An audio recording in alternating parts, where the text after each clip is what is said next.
Media మిత్రులకు అందరికీ కూడా నమస్కారాలు. ఈరోజు మా రాప్తాడ్ నియోజకవర్గం రామగిరి మండలం పాపరెడ్డిపల్లి గ్రామానికి ఒక పులివిందలకు సంబంధించిన ఎమ్మెల్యే ఈరోజు మా ప్రాంతానికి కూడా వచ్చినారు. ఈరోజు ఎమ్మెల్యే ఎందుకు వచ్చినారు అనేది కూడా ఒక్కసారి పబ్లిక్ కూడా నేను తెలియజేసే బాధ్యత ఉంది కాబట్టి నేను ఇప్పుడు ప్రెస్ మీట్ పెట్టాను. పాపరెడ్డిపల్లికి వచ్చింది మరి ఒక లింగమయ్య ఫ్యామిలీని పరామర్శించేకొచ్చాడా, లేదు అంటే ఆయన ఎలక్షన్ క్యాన్వాస్కి వచ్చినాడా, లేదంటే ప్రచార రథంకి వచ్చినాడా, లేదంటే మరి జైలు పలికించుకుంటూ సీఎం జగన్ అనుకుంటా చెప్పించుకోవడానికి వచ్చినాడు కూడా అర్థం కాని పరిస్థితి. ఒక లింగమయ్య ఫ్యామిలీలో లింగమయ్య చనిపోతే కనీసం ఆ ఫ్యామిలీని పరామర్శించకపోయినప్పుడు ఎంత డిగ్నిఫైడ్గా ఎంత ప్రశాంతంగా వెళ్ళాలనేది కూడా తెలియని వ్యక్తి ఒక పులివిందల ఎమ్మెల్యే అని కూడా మనం చెప్పొచ్చు. ఈరోజు ఆ ఫ్యామిలీలో కనీసం ఇంకా దినం కూడా కాల. ఈరోజు వాళ్ళ ఇంటి దగ్గరికి వెళ్ళినప్పుడు జైలు పలుక్కుంటూ సెల్ఫీలు తీసుకుంటూ ఆ కుటుంబాన్ని పరామర్శించేది అది ఎంతవరకు ఒక్కసారి అందరూ కూడా ఆలోచన చేయాలి.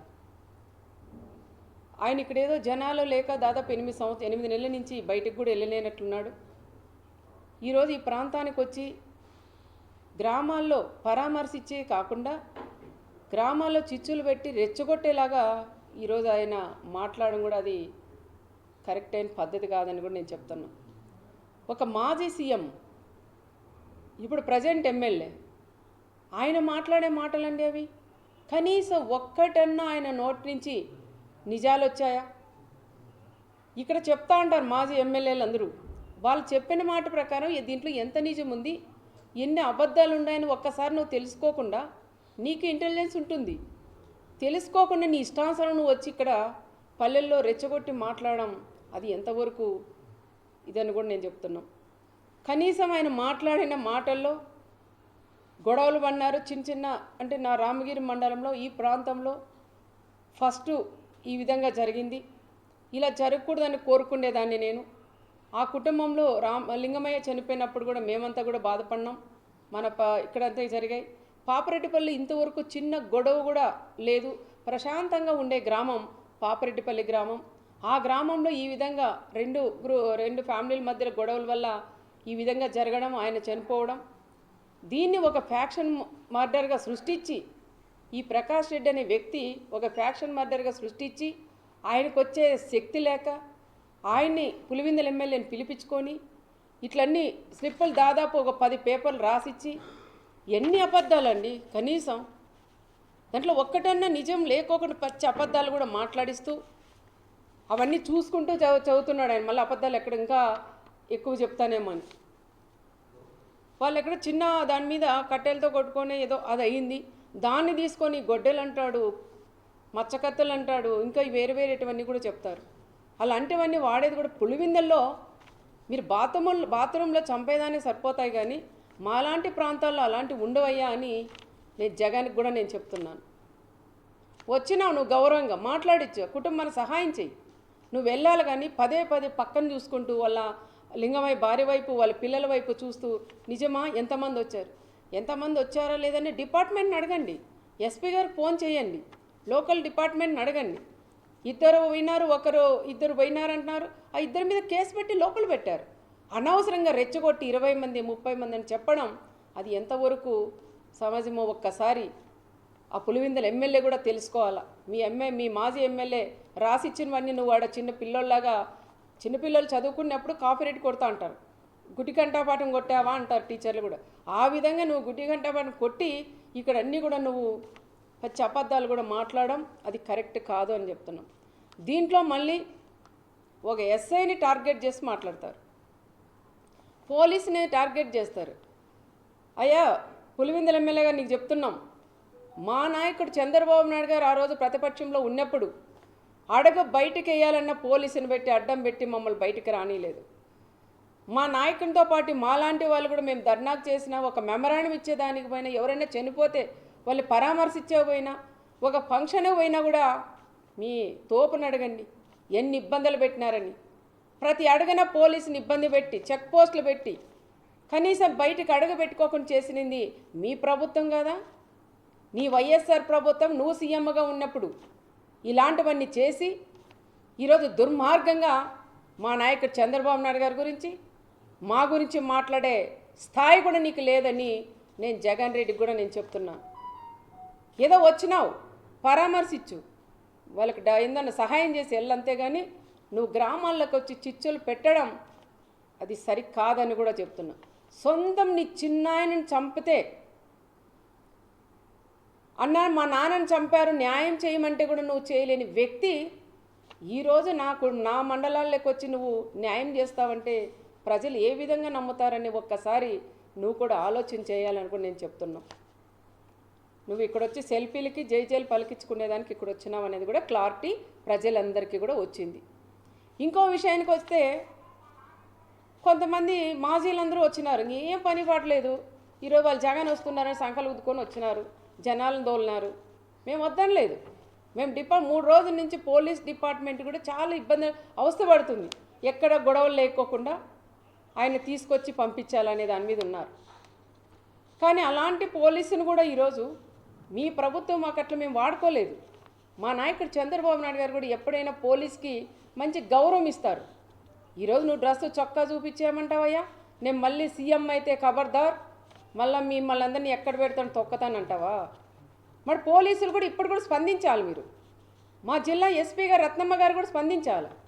ఆ రోజు ఎప్పుడైతే మన పోలీసుల మీద కూడా ఇబ్బంది పెట్టి అమ్మల్ని అక్కల్ని తిట్టారో ఆ రోజే మీరు గట్టిగా ప్రెస్ మీట్ ఇచ్చి వాళ్ళ మీద చర్యలు తీసుకుంటే కూడా అది ఇంతవరకు కూడా వచ్చేది కాదు. ఆఫ్టర్ ఒక ఎస్ఐని పట్టుకొని నువ్వేందయ్యా ఒక బ్రోకర్ అంటావు, రకరకాలుగా కూడా ఒక ఎస్ఐని మాట్లాడతావు. నీ స్థాయి ఎక్కడా? కనీసం పైన వాళ్ళు ఏది చెప్తే చేసేవాళ్ళు. ఒక ఎస్ఐని పెట్టుకొని వాళ్ళు ఎన్ని కష్టాలు పడి ఆ ఉద్యోగాలు తెచ్చుకుంటారు. అలాంటి కుటుంబాల మీద మీరు ఈ రకంగా ఇంత దారుణంగా ఒక సుధాకర్ ఒక బీసీ కులస్తుడైనా వాళ్ళ మీద ఇంత దుర్మార్గంగా మీ మాజీ ఎమ్మెల్యే మాట్లాడినవన్నీ చెప్పించినవన్నీ నువ్వు మాట్లాడితే అది ఎంతవరకు నీ విజ్ఞతకే వదిలేస్తానని కూడా చెప్తున్నా. మా పోలీస్ కూడా ఈరోజు డీజీపీ దగ్గర నుంచి కింద ఎస్ఐల దాకా మీరు వస్తున్నారని అడగడిగిన వాళ్ళు ఎక్కడ కూడా పోలీసు ఎవరిని కూడా వాళ్ళకు వచ్చే వాళ్ళు కూడా కార్యకర్తలను ఆపొద్దని చెప్పి నేను కూడా నా కార్యకర్తలకి నచ్చజెప్పుకొని ఎక్కడ గొడవలొద్దు కక్షలొద్దు, వచ్చేవాడు వస్తాడు పోయేవాళ్ళు పోతారు, వస్తాడు పరామర్శిస్తాడు 1 గంటలో వెళ్ళిపోతారు, వాళ్ళ గురించి మనకు అవసరం లేదు, మీ పనులు మీరు చేసుకోండి అని చెప్పి మా వాళ్ళకి ఈరోజు ఏ గొడవలు కూడా ఆపే దానికి కూడా మేము ప్రయత్నం చేయలేం. మరి పోలీసులు కూడా రెడ్ కార్పెట్ పర్సన్ నీకు వచ్చేదానికి అది చూడండి ఒకసారి. మాకు ఆ రోజు రెడ్ కార్పెట్ కాదు కదా, ఒక పోలీసు కూడా మమ్మల్ని అడగబెట్టనీలేదు, కాలు కింద పెట్టలా. ఈరోజు రెడ్ కార్పెట్ వేసి మేము ఇక్కడ నేను ఆహ్వానించారు మా డిపార్ట్మెంటు. ఇంత చేస్తే కూడా మీరు ఈ విధంగా అంటారు.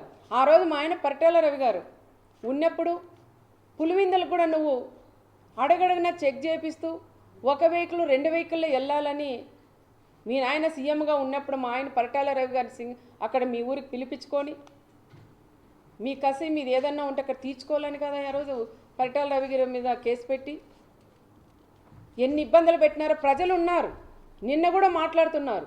ఆ రోజు రవి అన్న పోయినప్పుడు ఇన్ని ఇబ్బందులు పెట్టినారు. మరి ఈరోజు పోలీసులు మన మండలంలోకి వస్తుంటే రెడ్ కార్పెట్ పరిచి ఈరోజు ఆహ్వానిస్తున్నారు. ఇదేంద న్యాయమని మా లీడర్లు అడుగుతున్నారు నన్నే. ఇంత పోలీసులు ఇంత సపోర్ట్ చేస్తే కూడా ఈరోజు పోలీసులు అంత దుర్మార్గంగా మాట్లాడడం అది కరెక్ట్ కాదు అని పులివెందుల ఎమ్మెల్యే గారికి కూడా నేను తెలియజేస్తున్నాం. ఆ రోజు మా ఆయన్ని టార్గెట్ చేసి మాట్లాడారు. ఈరోజు నువ్వు ఇక్కడ వచ్చి ఏం మాట్లాడావయ్యా? లింగమయ్య కుటుంబాన్ని పరామర్శించి మాట్లాడు, అంతేగాని రాప్తాడు ఎమ్మెల్యే నన్ని నా కుమార్ని టార్గెట్ చేసి నువ్వు మాట్లాడుతున్నావు. ఆ రోజు మా ఆయన్ని టార్గెట్ చేసి నువ్వు మాట్లాడి ఏం చేసినావో తెలుసు. మళ్ళీ ఈరోజు ఈ జిల్లాకు వచ్చి మా కుటుంబాన్ని మీదే నువ్వు ఎందుకు ఈ విధంగా రెచ్చగొట్టి మాట్లాడుతున్నావో ఒక్కసారి నువ్వు కూడా మళ్ళీ రేపు మన్నాడు ప్రెస్ మీట్ పెట్టి కూడా చెప్పే సమాధానం కూడా చెప్పాలని నేను పులివెందుల ఎమ్మెల్యే గారిని కూడా నేను కోరుకుంటున్నాం. ఈ విధంగా పరామర్శించకు వచ్చాడా, ఎంపీటీసీ ఎలక్షన్ దాని గురించి వచ్చాడా, ప్రచారానికి వచ్చారా, జై జైలు పలికించుకునేకి వచ్చినాడో అది కూడా ఒక్కసారి క్లారిటీగా మాకు కూడా చెప్పాలి. మరి ఎంపీటీసీ ఎలక్షన్ అంటున్నావు, నీకంతే దమ్ము మీ మీ ఎమ్మెల్యే, మీ మాజీ ఎమ్మెల్యే ఉన్నాడు. మీ మాజీ ఎమ్మెల్యే రాష్ట్రం అంతా జరిగింది ఎలక్షన్లు, మరి అందరూ ఎంపీపీలను చేసుకున్నారు. మరి తోపు ఎందుకు ఈ విధంగా 8 మంది ఎంపీటీసీలు ఉంటే ఎందుకు మీరు ఎంపీపీని చేసుకోలేనంత చేతగానే దద్దమ్మలైనారని కూడా నేను చెప్తున్నా. నాకుండేది ఒకే ఎంపీటీసీ, నువ్వు 9 మంది ఎంపీటీసీలు మీరు కనుక్కున్నావు. ఒక ఎంపీటీసీ మీకు చనిపోయినారు, 8 మందే మీకు ఉన్నారు. అది కూడా ఒకసారి గుర్తు చేసుకోండి. 8 మంది ఎంపీటీసీలు మీకు ఉన్నారు, నాకు ఒక ఎంపీటీసీ ఉన్నారు. నేను రాజకీయం చేయాలా, ఎంపీపీని చేసుకోవాలంటే నేను పోయి ఎక్కడ చేసుకుందు. సాక్షాత్తు నువ్వు కాదు కదా, జగన్ కాదు, జగన్ నాయన్ని వచ్చినా కూడా చేసుకునే శక్తి నాకుంది. నీ ఎంపీటీసీలు ఉన్నా నేను మా కండవాలు వేసైనా చేసుకుంటా. కానీ అంత నీచ రాజకీయాలు నేను చేయదలుచుకోలేదు. ఎంపీపీ ఎలక్షన్ వద్దనే అనుకున్నాం. మీ వాళ్ళే రెచ్చగొట్టి మీ చిన్న సైకో అయినా తోపు వచ్చి ముందు రోజే ఆయుధాలు పెట్టి 3 బీసీలను కూడా ఇక్కడ పంపించి విప్ జారీ చేసేకొచ్చింది. అదెందుకు చెప్పలేకపోయినావు నువ్వు? ఆ రోజు గొడవ కారణం ఎవరండి? ఎక్కడ ఆయన తోపుండి వీళ్ళని పంపిస్తాడా? మరి వాళ్ళ బ్రదర్స్ని పంపించాల్సిందా? ఈ గొడవలు పెట్టేదే కాకుండా ఎంపీటీసీలు 8 మంది నీ సింబల్ మీద గెలిచారు. ఆ ఎంపీటీసీలు నీ దగ్గర ఉన్నారు. మరి తీసుకొచ్చి ఎందుకు నువ్వు ఎంపీపీని చేసుకోలేకపోయినావు? మరి ఎక్కడో పోయి దాచుకున్నావు. దాచిన తర్వాత కరెక్ట్ టైంకి పోలీస్కి ఇవ్వాలి కదా. దాదాపు 100 మంది పోలీసులను ఎస్పీ గారు పెట్టారు ఆ రోజు. బాగే పలుతావా నువ్వు? 11 గంటల 10 నిమిషాలకు నువ్వు హాల్లోకి పోలీస్కి హ్యాండ్ ఓవర్ చేస్తావా? అంటే ఎలక్షన్ జరగకూడదు, ఈ రకంగా జగన్ దృష్టిలో నేను పడాలా అన్న ఆలోచనతోనే ఈ మాజీ ఎమ్మెల్యే చేసిండేటి ఒక్కసారి మీరు కూడా పక్కన వాళ్ళని అడిగి తెలుసుకోవాలని కూడా చెప్తున్నాం. టైం అయిపోయినాక వచ్చి కథలు వెళ్తావా నువ్వు? ఏం చెప్తావు? ఎస్ఐఎంకి ఇప్పుడు దీంట్లో వీడియో కాల్లో ఛాలెంజ్ చేస్తానయ్యా నేను. నువ్వు బైబిల్ మీద నువ్వు ప్రమాణం చేయగలవా? నేను కాన్పాక మీద ప్రమాణం చేస్తా.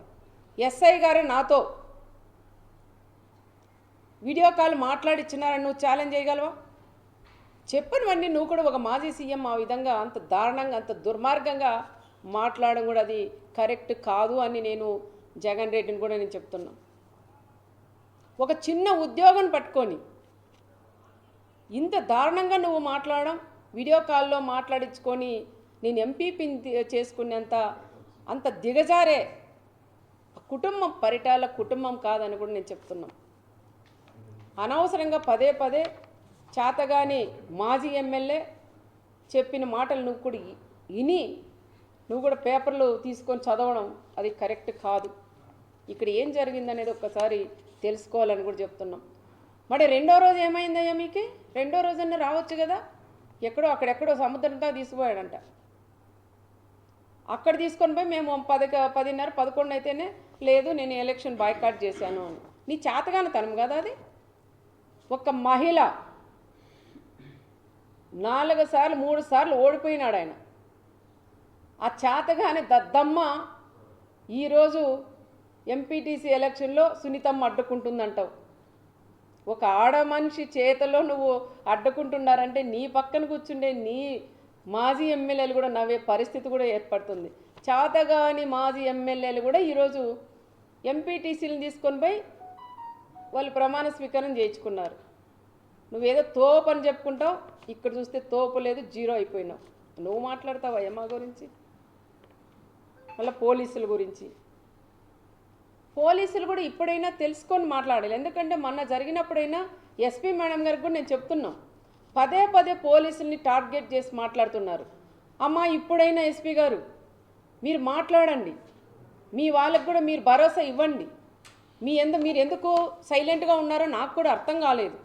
ఒక మహిళ ఎస్పీ వచ్చిందని ఎంతో గర్వపడినా, ఒక మహిళగా నువ్వు గర్వంగా మమ్మల్ని కూడా తలెత్తుకునేలాగా చేయాలి. మీరు ఒక ప్రెస్ మీట్ పెట్టండి. ఏం జరిగింది ఆ రోజు లింగమయ్య దాంట్లో ఏం జరిగింది, ఇప్పుడు ఏం జరిగింది, ఈరోజు జగన్ రెడ్డి ఏం చెప్పారు, పోలీసులు నిజంగా అడ్డుకున్నారా, ఈ విషయాలన్నీ కూడా చెప్పే బాధ్యత ఇది ఎస్పీ గారి మీద కూడా ఉంది. ఇప్పుడు కూడా మీరు నోరు తెరవకపోతే చాలామంది మీరేం పెద్ద ఆఫీసర్లు పైన వెళ్ళిపోతారు, చిన్న పోలీసులు బలైపోతారు తల్లి. ఇప్పుడైనా మీరు ఒక ప్రెస్ మీట్ పెట్టండి అని ఒక ఎమ్మెల్యేగా మిమ్మల్ని కూడా నేను కోరుకుంటున్నాం. ఎక్కడ చూసినా అడ్డుకుంటున్నారు అంటున్నారు. ఏ సాక్షి టీవీలో వచ్చినా పోలీసులను అడ్డం పెట్టి ఎక్కడ పడితే మా వాళ్ళంతా తండోపతండాలుగా వేలాది మంది వస్తున్నారు, అడ్డుకుంటున్నారు అంటున్నారు. రండయ్యా, ఎక్కడ అడ్డుకున్నారు? ఒక్క ప్లేస్ చూపించండి. మీరే సాక్షి ఛానల్ జిల్లాలో ఉండేటువంటి మండలాలు కోటి ఉంటాయంటే అవన్నీ తెచ్చి గొట్టాలు పెడుతున్నారు. అడ్డుకుంటే మరి ఇంతమంది 3000 మంది ఎట్లొస్తారు? హెలికాప్టర్ దగ్గరికి 3000 మంది పైన ఎట్లొస్తారు అంటున్నారు. పోలీసే అడ్డుకుంటే ఒక్క వెహికల్ కూడా రాదు. జగన్ దిగాల, పోయి పరామర్శించి బండెక్కి పోయే పరిస్థితి ఉండేది. కానీ ఆ పరిస్థితి లేకోకుండా మా నాయకుడు చంద్రబాబు నాయుడు గారు ఆ విధంగా వద్దు, ఎవరికైనా స్వేచ్ఛ ఉండాలా, రమ్మనండి, బందోబస్తు పెట్టండి, పంపించండి అని గౌరవంగా పంపిమ్మనే మా నాయకుడు చంద్రబాబు నాయుడు గారు చెప్పారు. మా నాయకుడే అనుకోనింటే ఈరోజు నువ్వు ఈ మండలంలోకి కూడా అడుగుపెట్టు. మా కార్యకర్తలు మేమే అనుకోనింటే ఈరోజు ఈ మండలంలోకి నువ్వు అడుగు పెట్టవని మరొక్కసారి పులివెందుల ఎమ్మెల్యే గారు కూడా నేను పేరున కూడా నేను కూడా తెలియజేసుకుంటూ, పదే మీరు అనవసరంగా లేనివి ఉన్నట్టు సృష్టించి మాట్లాడడం కూడా అది కరెక్ట్ కాదు. ఏది ఏమైనా ఈరోజు మాట్లాడిన ప్రతి ఒక్క వర్డు పచ్చి అబద్ధాలు తప్ప దాంట్లో ఒక్కటి కూడా నిజం లేవు. నేనే అన్న టీవీ ఆఫ్ చేయండి, ఎన్ని పచ్చి అబద్ధాలు. ఏదైనా కనీసం దాంట్లో నిజాలుంటే 1% అబద్ధం చెప్పినా 99% నిజాలన్నా ఉంటే చూడొచ్చు. కానీ 99% కూడా 100% కూడా అబద్ధాలు తప్ప దాంట్లో ఒక్కటి కూడా. ఒక మాజీ సీఎం అయ్యా నువ్వు పచ్చి అబద్ధాలు మాట్లాడుతుంటే ప్రజలు నవ్వుతున్నారు. ఒక్కసారి మీరు కూడా ఆలోచన చేయాలని, ఏదైనా ఇలాగ వచ్చినప్పుడు మీరు కూడా ఏం మాట్లాడాలి ఏం మాట్లాడకూడదని తెలుసుకొని వస్తే కూడా బాగుంటుందని కూడా చెప్తున్నాం. ఈరోజు వచ్చినది కేవలం పరిటాల కుటుంబం టార్గెట్ చేయడానికి, లింగమయ్య ఫ్యామిలీని పరామర్శించడానికి వచ్చినట్లు వచ్చి ఇంత రాజకీయం చేసి ఈరోజు జగన్ రెడ్డి కూడా వెళ్ళారు.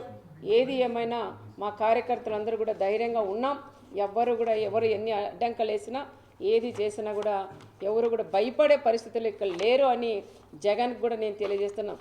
తల్లికి చెల్లికి న్యాయం చేయలేని వ్యక్తి ఈరోజు నా మండలంలో జరిగిన లింగమయ్యకి ఏమి న్యాయం చేస్తారనేది ఒక్కసారి సూటిగానే ఆయన కూడా నేను అడుగుతున్నా. అన్న మా నాన్న చనిపోయాడు, నాకు న్యాయం చెయ్యండి అని 2 చేతులు ఎత్తి జోడించి ఒక సునీతమ్మ జోడించి అడిగితే కూడా ఆ తల్లికి నువ్వు న్యాయం చేయలేని వ్యక్తి ఈరోజు లింగమయ్యకి నువ్వు ఏం న్యాయం చేస్తావయ్యా అని ఆయన్ని కూడా ఈరోజు నేను అడుగుతున్నా. ఇంకొకసారి ఎక్కడన్నా నువ్వు పోయినప్పుడు జైలు పలికించుకుంటూ ఎవరైనా చనిపోతే ఆ కుటుంబంతో ఏ విధంగా కూర్చొని పరామర్శించాలనేది కూడా తెలియని వ్యక్తి నువ్వు అని కూడా చెప్తున్నావు. ఎందుకు వస్తాయాలి నవ్వులు? చావు అయిపోయి 9 రేపు దినమంట. ఈరోజు తను కూర్చొని నువ్వు ముందర మాట్లాడుతూ వెనక నీ వాళ్ళంతా కిలకిల నవ్వుతారా? వాళ్ళు ప్రాణం పోగొట్టుకొని ఆ కుటుంబం ఏడుస్తుంటే నీ వాళ్ళు నీతో పాటి నీకు నవ్వేది తెలియదు, ఏడ్చేది తెలియదు, రెండింటికి సంబంధం లేకుండా నువ్వు అక్కడ కూర్చొని ఆ కుటుంబాలను ఆ విధంగా మీ వాళ్ళందరూ కూడా నవ్వుకుంటూ వాళ్ళని పరామర్శించేది కూడా అది కరెక్ట్ కాదని మరొకసారి జగన్ రెడ్డి కూడా తెలియజేసుకుంటూ, మా గ్రామాల్లో చిచ్చులు పెట్టొద్దు అన్నావు, పెట్టావు. ఇంకోటి మా కార్యకర్తలందరూ ఒకటే ఛాలెంజ్ చేశారు, నువ్వు వస్తున్నావు బీసీలను నువ్వు చెప్తున్నావు, మరి బీసీలు నువ్వు వచ్చినప్పుడు ఈ రాప్తాడు నియోజకవర్గం ఒక బీసీ అభ్యర్థికి ఇన్ఛార్జ్ ఇవ్వమని ఛాలెంజ్ చేసి మా బీసీలందరూ కూడా అడిగారు. కురువ కమ్యూనిటీకి సంబంధించిన లీడర్లు అడిగారు, వాల్మీకి సంబంధించిన వాళ్ళు అడిగారు. మరి నువ్వు అది చేసేకి నీ చేత కాలేదు. కానీ పచ్చి అబద్ధాలు చెప్పేకి మాత్రం పాపరెడ్డిపల్లి హత్య లింగమయ్యని వాడుకున్నాడని ప్రత్యేకంగా కూడా తెలియజేసుకుంటూ సెలవు తీసుకున్నాను.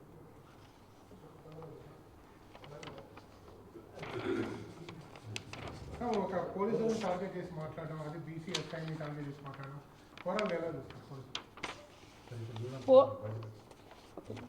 పోలీసుల్ని అదే చూడాలండి. ఎందుకంటే ఈరోజు జగన్ రెడ్డి వస్తున్నాడు, పులివెందుల ఎమ్మెల్యే వస్తున్నారని పోలీసులు కూడా రెడ్ కార్పెట్ వేసి ఆహ్వానించినారు. ఆ రోజు మా నాయకుడు చంద్రబాబు నాయుడు గారు ఎక్కడికి వెళ్ళినా దాదాపు 74 సంవత్సరాలు క్యాన్వాస్ ప్రచారాలకు ఏదైనా ప్రోగ్రాములు పోయినా లైట్లు ఆఫ్ చేసి నడిపించిన రోజులు కూడా మేము కళ్ళారా మాకు కళ్ళకు కట్టినట్లున్నాయి. ఆ విధంగా మేము కూడా చేయకోకుండా జగన్ రెడ్డి వచ్చినప్పుడు రెడ్ కార్పెట్ వేసి పోలీసుల్ని ఎక్కడ ఇబ్బంది లేకోకుండా వచ్చిన వాళ్ళ కార్యకర్తలు కూడా పంపించమని చెప్పిన నాయకుడు మా నాయకుడు చంద్రబాబు నాయుడు గారు. పోలీసు కూడా అదే విధంగా చేశారు. మరి పోలీసుని ఎందుకు టార్గెట్ చేస్తున్నారో అర్థం అంటే నీకు రెడ్ కార్పెట్ వేసిన దానిక, లేదంటే ఎక్కడ వాళ్ళు అక్కడ కట్ చేసి ఉంటే నీ దగ్గరకు ఒక పిల్ల కుండ కూడా నీ దగ్గరికి రాదు. ఆ విధంగా చేసే శక్తి మా అన్న చంద్రబాబు నాయుడులో ఉంది. మరి ఈరోజు పదే పదే పోలీసులు కూడా చేస్తున్నారు. ఒక ఎస్ఐ అండి, ఒక బీసీకి సంబంధించిన ఒక ఎస్ఐని ఆయన ఎందుకు టార్గెట్ చేస్తున్నారో అర్థం కాల. ఆయన పదే పదే ఒక మాజీ సీఎం లెవెల్లో ఉండే వ్యక్తి ఒక బ్రోకర్ అంటాడు, ఒక ఎస్ఐ వచ్చి మన వీడియో కాల్లో మాట్లాడించినామంటారు. మన ఆ ఎస్ఐ కూడా ఎన్ని కష్టాలు పడుకొని చదువుకొని తల్లిదండ్రులు కూడా ఎంత కష్టాలు పెట్టి చదివించింటారు. ఒక ఎస్ఐ అయితే ఎస్ఐది ఏముంటుందండి, పై స్థాయి వాళ్ళు ఏం చెప్తే చేసేవాళ్ళు. ఆ ఎస్ఐని ఏదో రకంగా ఆ తోపు చెప్పిన మాటలని విని ఆ ఎస్ఐని ఏదో రకంగా సస్పెండ్ చేయించాల. నీ గవర్నమెంట్లో ఉన్నాడు, 5 ఏళ్ళు ఆయన్ని పక్కన పెట్టేశావు. మళ్ళీ ఈ గవర్నమెంట్లో ఆయన కరెక్ట్గా జాబ్ చేస్తుంటే ఈ రకంగా మళ్ళీ వీడియో కాల్లో మరి ఒకరితో పలికిచ్చు. నువ్వు ఒక అబద్ధం చెప్పేది కాదు, వీడియో కాల్లో మాట్లాడిచ్చాడు ఎస్ఐ అని చెప్తున్నావు. మరి ఒక్కరితో అయినా మీరు పలికించగలరా? అనవసరంగా మీరు పోలీసుల మీద కూడా పోవడం అది తప్పు అని చెప్తున్నాం. ఇప్పుడైనా జిల్లా ఎస్పీ గారు కూడా పదే పదే చెప్తున్న జిల్లా ఎస్పీ గారికి, మొన్న జరిగినప్పుడు పెనగొండలో అదే ఎస్ఐని, డిఎస్పీని, సిఐలంతా మాజీ ఎమ్మెల్యే తోపు ఇష్టానుసారం మాట్లాడినారు, అమ్మల్ని అక్కల్ని తిట్టారు. మరి ఆ రోజే ఎస్పీ గారు స్పందించి పోలీసులను ఈ విధంగా అరిశారని సీరియస్నెస్ తీసుకొని సీరియస్గా ఏదైనా వార్నింగ్ ఇచ్చింటే ఈరోజు ఇంతవరకు వచ్చేది కాదని నేను ఎస్పీ గారికి కూడా చెప్తాను. ఇప్పుడైనా తల్లి, ఇప్పుడైనా మీరు మేల్కొని పోలీసు కూడా మీ ద్వారా మీ నుంచి మీరు పెద్దలు అయిపోతున్నారు. కింద ఉండేవాళ్ళు, కింద స్థాయి వాళ్ళు ఎస్ఐఎల్, సిఐఎల్, కానిస్టేబుల్ ఉన్నారు, వాళ్ళందరూ కూడా ఇబ్బందులు పడుతున్నారు. వాళ్ళకు ఒక భరోసా ఇవ్వండి, ఒక ధైర్యం ఇవ్వమని మన ఎస్పీ గారికి కూడా నేను తెలియజేస్తున్నాను. వచ్చి ఉంటాడు ఆయనేను అంటే హెలికాప్టర్ ఏమైనా పగలగొట్టామా మేము? అంటే ఆయన మాట్లాడేది చిన్నపిల్లోడా పెద్దోడా సీఎమ్మా మాజీనా ఏమో అర్థం కావట్లేదు. ఆయన ఒక పులివెందుల ఎమ్మెల్యే, ఆయన అంతమంది పోలీసుని పెట్టాల్సిన అవసరం లేదు. ఒక ఎస్ఐ, ఒక 4 కానిస్టేబుళ్ళు, ఒక సిఐ ఉంటే చాలు. ఇంతమంది మా వాళ్ళు కూడా మా డిపార్ట్మెంట్ కూడా అతి ఉత్సాహంగా ముగ్గురు ఎస్పీలని, డిఎస్పీలు, సిఐలు, అక్కడ చిత్తూరు జిల్లా, మన కర్నూలు జిల్లా, అనంతపురం జిల్లా మొత్తం పోలీసులు అంటే తెచ్చి ఒక ఎమ్మెల్యేకి మనం మేము వెళ్తుంటామండి ప్రోగ్రాంలకు, అంత ఇస్తారా మాకు బందోబస్తు? ఒక డిఎస్పీ, ఒక ఎస్ఐ, ఒక సిఐ, కానిస్టేబుల్ ఉంటే కూడా ఈరోజు ఆ ప్రోగ్రాం అయిపోయింది. అతి ఉత్సాహంతో మా పోలీసులు కూడా అతి ఉత్సాహంతో రెడ్ కార్పెట్ వేసి వాళ్ళు ఆహ్వానించారు. పోలీసులు ఎక్కడా కూడా వాళ్ళని ఎవ్వరిని కూడా అడ్డుకోలేదు. ప్రతి ఒక్క కార్యకర్త వాళ్ళు అడ్డుకోకుండా వచ్చినారు. అడ్డుకోంటే అంతమంది ఎవరు కూడా రారు. అనవసరంగా వాళ్ళ ఛానళ్ళు ఉంటాయి కొన్ని, ఆ ఛానళ్ళు సాక్షి వాళ్ళు అయితే మండలానికి ఎవరు వచ్చినట్లున్నారు, ప్రతి ఒక్క వీధుల్లోనూ పెడుతున్నారు. అడ్డుకున్నారు. ఎక్కడ అడ్డుకున్నారయ్యా? మీ సాక్షి వాళ్ళు ఎవరైతే ప్రెస్ వాళ్ళు ఉన్నారో దమ్ముల మీద చేసుకొని మీరు చెప్పగలరా జగన్ రెడ్డికి పోలీసులు అడ్డుకున్నారని? పోలీసులు అడ్డుకున్నారని అది జనాలు రాక ఆ రకంగా కూడా చెప్పుకున్నారు. రెండోది వచ్చేసి హెలికాప్టర్ ఏదో అర్థం చేయలేదండి, ఎవరు తెలుసు అది? ఇంకా దాంట్లోకి ఎక్కినాక పరిటాలలో దాన్ని పగలగొట్టినాడని ఆ తోపు చెప్పలేదు. ఇంకా చెప్తాడేమో అది కూడాను, ఏదో పైనింటి రాయి ఇసిరిందాయమ్మా దానికి ఇది పోయిందని.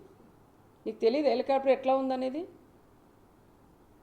అదే పనిగా నువ్వు రోడ్డు మీద పోవాల, బై రోడ్డు ఇట్లని జనాలందరికీ ఇట్లా చేతులు ఊపుకుంటూ పోవాలన్న ఆలోచనతోనే హెలికాప్టర్ చూపిస్తూ ఆయన ఈ విధంగా రోడ్ మ్యాప్ పోయినాడు. కానీ పోలీసులకి దీనికి ఎటువంటి సంబంధం లేదు అని చెప్తారు.